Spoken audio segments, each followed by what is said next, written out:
I think like maybe next year we shall no longer talk Facebook. And to follow me on Facebook, follow me on my FB. We shall be telling, hook me up on my metaverse. Let's go into the metaverse. I think it is more of a universe now. A universe. Because if you add it verse, meter. It's a universe because, like I say, beyond, like you say, that we're saying beyond. It's something really, and this is just a glimpse of Facebook. Man, there are a lot of things that are coming up. A lot. Just like the universe. You see, the universe is endless. So expect something like that. You see, my worry apparently is about the mental implications. And if you we're actually having some of those some footage on set. As you can definitely see, these are some of the other symbol is the one that belongs to Meta, that is Facebook, that is Meta. But if you're to look at my worries about the mental health. How, like in these 2 years, there was a time I actually thought in life that mental depression was not meant for Africans. But I realized everyone has got mental distress. In some way. In some way. Yes. And the reason as to why I think our smartphones have contributed greatly to this. Yeah. Where do I bring my argument from? You see, there is a time if you overspend a lot of time on phone, you tend to become lazy. Your body becomes dormant. It's like you're in a computer setting now. You don't do anything. Have you met people moving on the streets, moving with their phones like this? Yes, yes. In that, even if someone in a car hoots at them, to clear their mind is already here on the phone. Yeah. Regardless of whether what he's seeing, he has been seeing it for over 4 years or what. Their mindset is here already. Yeah. So, which shows you that our mental health, like if you look at people saying, like a whistleblower who came out and said that Facebook images are actually tarnishing the mental health of the teenagers. Yes. Remember, when at a young age, it is easier for you to get to learn something than when you're grown up. Definitely, yeah. Someone who is 30 years or 40 cannot catch up at the same speed as someone who is 17. Perfect. Because this one is brain is still young. It gets to know everything. Very fast. Just that's why now you would see a young child who's having an 8-year-old young child is when the parent has actually given them a smartphone, they can actually do things you don't imagine them doing. And I don't know why parents are actually giving them smartphones, regardless of the fact that we are looking at a way of saying we need to push for digitization in the country. But I think pushing it needs monitoring of these people. That's very true. Make sure that what they are watching is moving in line with their health or is actually supporting their development. Yeah, exactly. Things that they need to watch, things that are actually going to help them out. Not waking up in the morning, someone is actually, you find a kid downloading something quite the opposite from her age bracket and you're worried. You know, there is this thing they call artificial intelligence. It could be one of the ways that can be regulated, because I really fear, me too, I see that. You see kids 5 years, but they are searching things and you're just so amazed by what the things they are searching, and you just can't believe it. You get worried sometimes and you're like, how can they come up with something like that? But there is a way, because you see like how DSTV does that parental guidance control, whereby there is also this proposal that had come up sometime in a way to protect children, whereby if a child can receive a phone like this and is trying to search something, the artificial intel can detect the pressure, the vessel. I think that is okay. But if you look, but I've seen Ugandan television stations having parental guidance warnings. I think that PG is just formality. To me, it has always been formality. I'm telling you, back in the day, we used to watch soaps when we were as young as 8. And a TV tells you this program is rated PG, parental guidance is advised. And you're like, the first scene is set to turn off, and you're like, where is the parent going to guide a child? It's like if you're willing, sometimes even if it's a parental guided thing, put it even in a time frame which does not allow a child to access it. Because we all know maybe in the night time children are going to sleep. Now put all those parental guided things there. But the mental health here that I'm talking about now is we're having this situation of going into a virtual reality. I'm imagining of a world like, now how are we going to survive sometimes? No, okay, we shall survive in a way, because I believe when these things come in, there ought to be controversy. Of course, Mark Zuckerberg, when he comes out to speak about it officially, I know, he will talk about the side effects. That's if over. It's like how the people who sell beer, they tell you too much consumption is dangerous for you. Do not drink while driving, but when you park a car, when you're driving, they will still sell to you. So you're like, how possible is this? So literally, there are regulations. Because even 5G, despite the fact that when it came into existence, there were people, these are environmentalists, who came up to speak against it. But they have tried to find ways they can try to not make its impact become too much negative. Even these 3GH plus networks, they are equally dangerous, because it's not okay to sleep with your phone near your bed. So all these things, technology, from the beginning of the world, has always had side effects, but they ought to be regulated. That's why I have this mindset that despite the fact that the universe, the metaverse, might be something that might cause a little bit of a mental health or other challenges associated with the body, when Mark Zuckerberg is officially releasing, when it's officially launching, whereby now they say from today onwards, you're going to be interacting virtually, I believe there will be rules governing that new adventure. Yeah. And if speaking of rules governing it, but how is it going to help us? And you see, we are heading into a virtual reality world, which is going to tarnish our decision making in one way or the other. I'm always looking at the implications our smartphones have had in our lives. Yes. That, like the example I gave, people tend to mind more about smartphones. I look at videos. There are some videos Chinese comedians normally make that a parent can have a child in one of these carrying a child, in those kind of thing. The walkers. Yeah, the walkers with them, and she tends to leave the child there and focuses on the phone. Regardless of whether there is a car in the road passing by, they don't really care because what they are seeing is more important than that. I've always told people who are still looking for true love, in my way, I've normally told people, you don't panic in life. If you really want true love, get someone who loves you the way we love smartphones. Yes. Because if you can see the panic there, even if you're to actually relate to relationships of these days, someone will feel safer to undress in front of you than you touching their phone. And the worry would be, of the two, which is more private? Your body or the smartphone? Cell phone. And then you ask yourself, what is so important in the smartphone that you don't want anyone to know? Because you may even open the smartphone when there is nothing to do with any mobile money transaction or any money out there. Or any business transaction. It's like if at all we could just log into someone's phone and we found millions of money that when you log in, maybe input the passwords, it is money coming out of it. So which shows you that we are trying to get used to the digitization, which is okay because technology comes in, we have to effectively use it. But how are we going to control ourselves towards it? Okay, this is what I will say. Everything good, its effect is going to be determined by you, the final user, but not the thing. The thing itself has no problem. Okay. But how you use it I think it comes with a cost, like you would say. It's like just as simple when they say in the Bible that some people, when the word came to them, it can destroy them, but it's meant to edify. So this is the thing. You find that people are making billions of money on Facebook. Another person is spending the whole day. Actually, instead of making money out of it, he's injecting money there. And he's broke, and at the end of the day, he's going to call you, man, send me a 10K to get back on Facebook. We are different. It's actually worrying, just like you be there today, you sat down and you're like, what am I going to eat for lunch? I need a 10,000. And then there's someone who gets a 20,000 to put that on phone. 5G, someone gets a 5 GB of 20,000 MTN weekly, and you're like, hey, how do people spend their money? And it is actually worrying that in life, if I like giving live examples.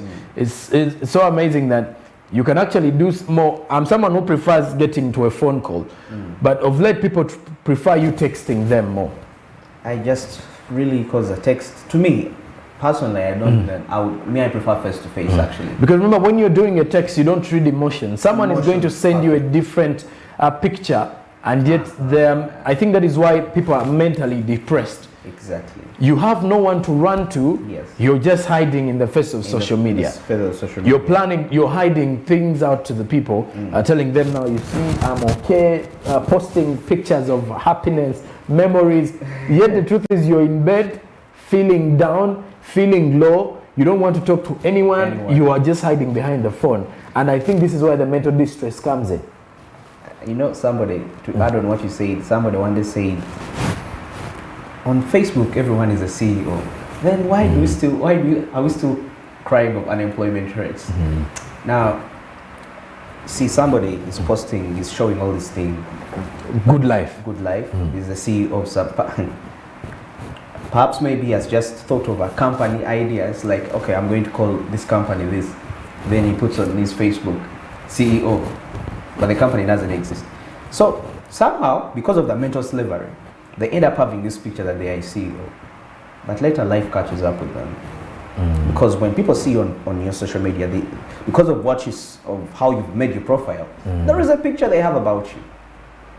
So there is a battle between what you really know who you are versus what people think of you. The two don't reconcile. Now mental health comes in.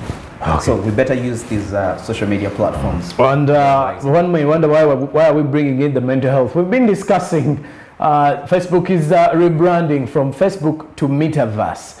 So I guess these are some of the new advancements that are coming through. But away from that, now let's also focus more from the world of entertainment and coming your way after the break. As we are done with talking more about Facebook, we have Andrew Barija coming shortly in with the entertainment news. Just stick around. He's coming more to give you more from the entertainment business. This is SMB.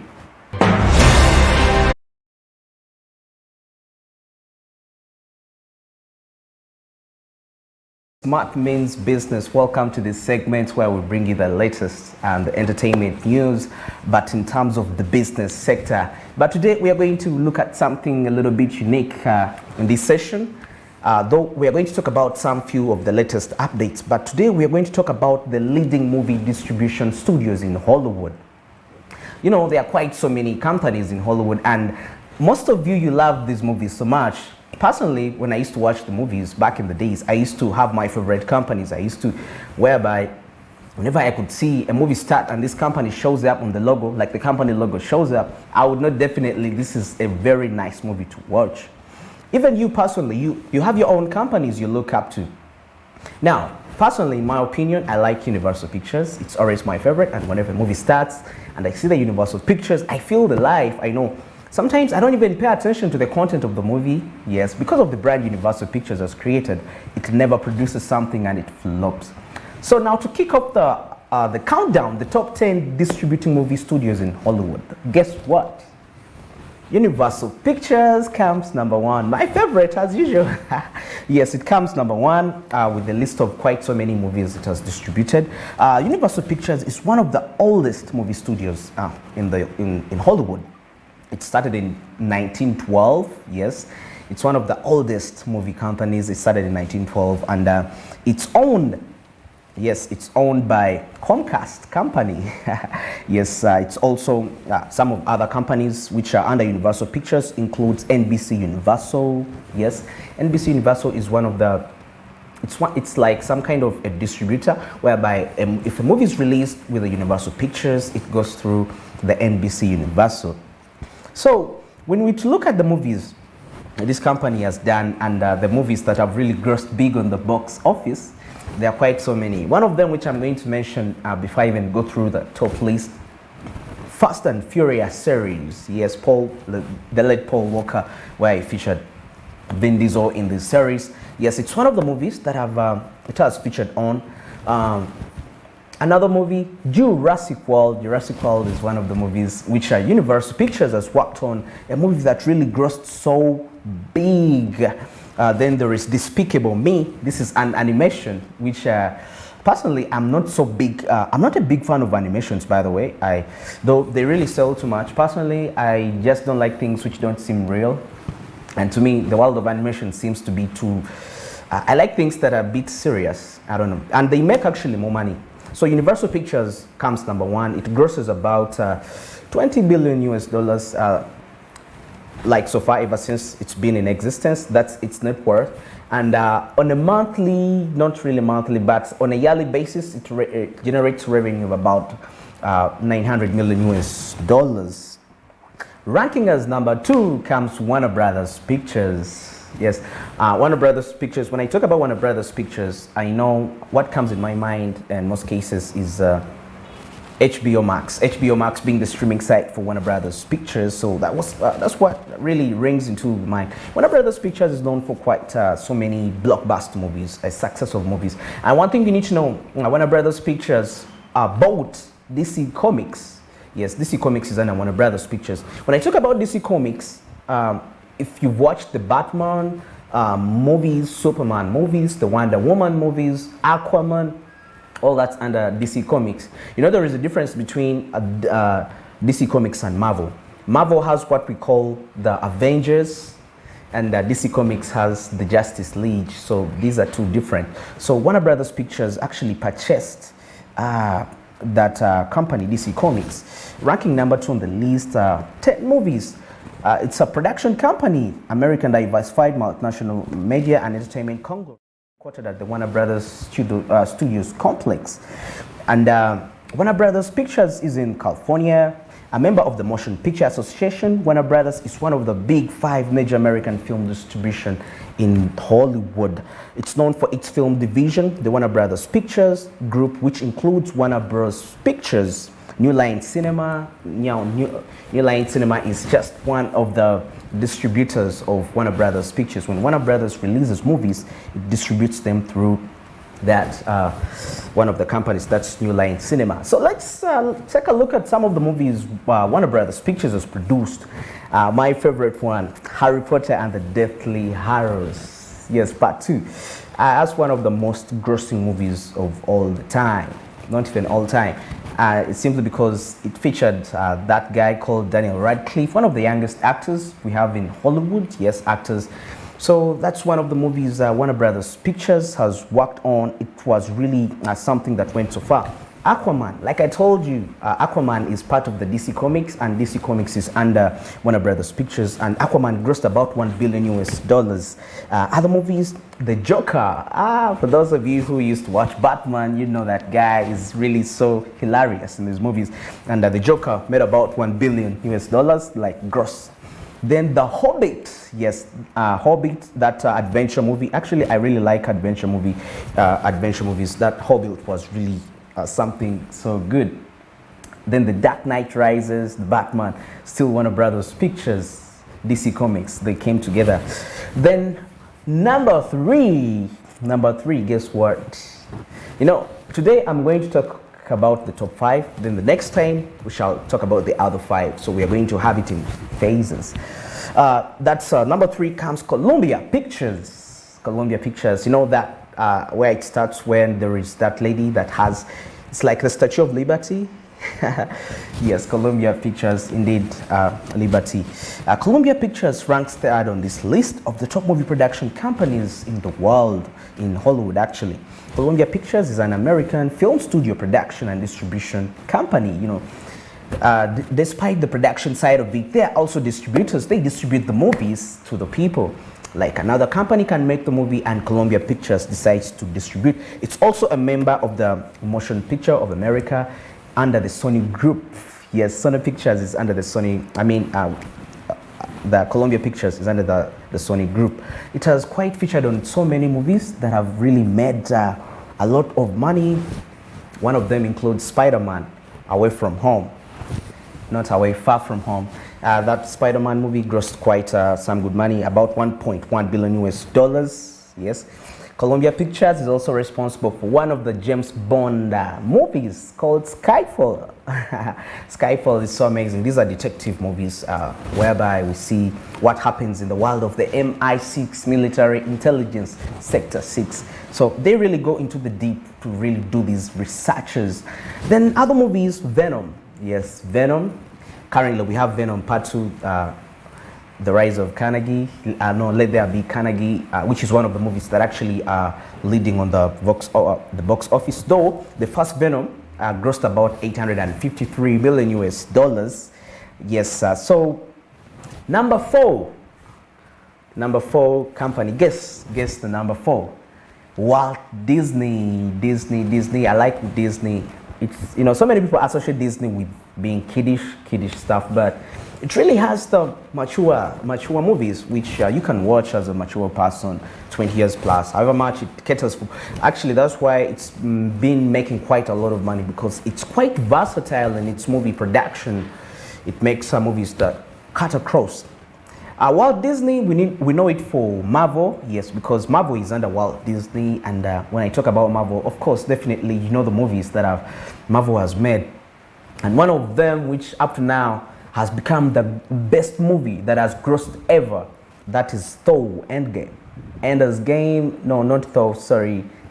I mistake Thor, you know, of Chris Hemsworth. No, Chris Hemsworth is my favorite Avengers, so I ended up mentioning Thor. But Avengers Endgame is is the gross movie, the movie that has grossed the highest amount of money of all time. There is no movie that has grossed more than Avengers Endgame, with about 2.7 billion US dollars gross sales on the box office and plus streaming on Disney Plus.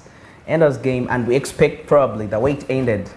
The way we see it looks like there is another version, because some of the characters, the critics have really come out to say that the way it ended wasn't really fair. Yes, it was a little bit emotional with the death of Tony Stark, that billionaire.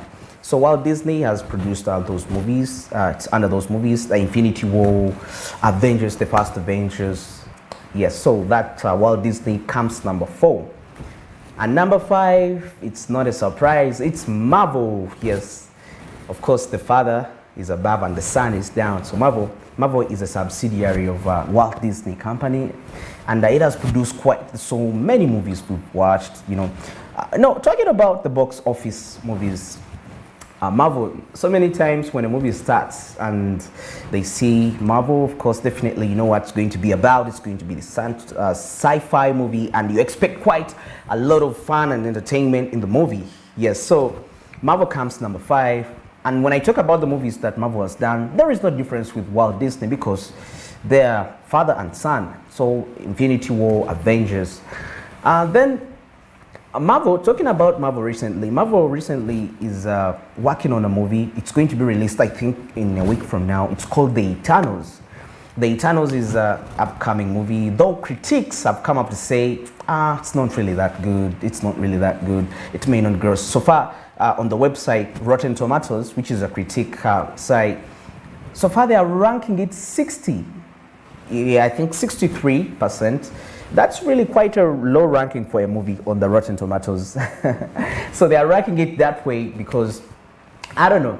But at the end of the day, what matters is we are going to see what the audience is going to decide about this movie, The Eternals.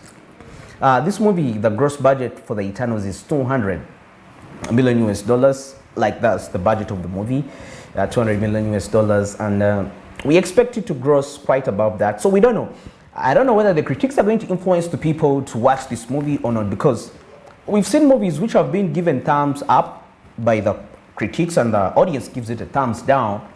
And we've also seen the movies where the critics have given them a thumbs down and the audience gives it a thumbs up. So talking about The Eternals, it reminds me of this movie, Thor: The Dark Age. Yes, the Rotten Tomatoes rated this movie at a very low.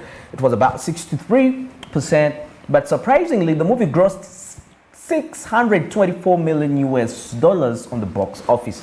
So it shows you that really the opinions don't really matter of the critics.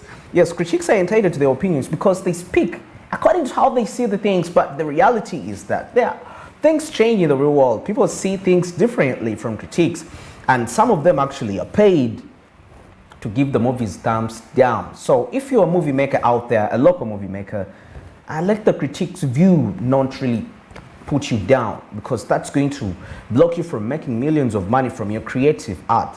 Because movies about creative art. When somebody tries to criticize you, okay, yes, critiques are good in a way because they help you boost up your craft. Some are really genuine, but some just do it because they are not really into your thing. Then on other news, this has just come in like 5 hours back.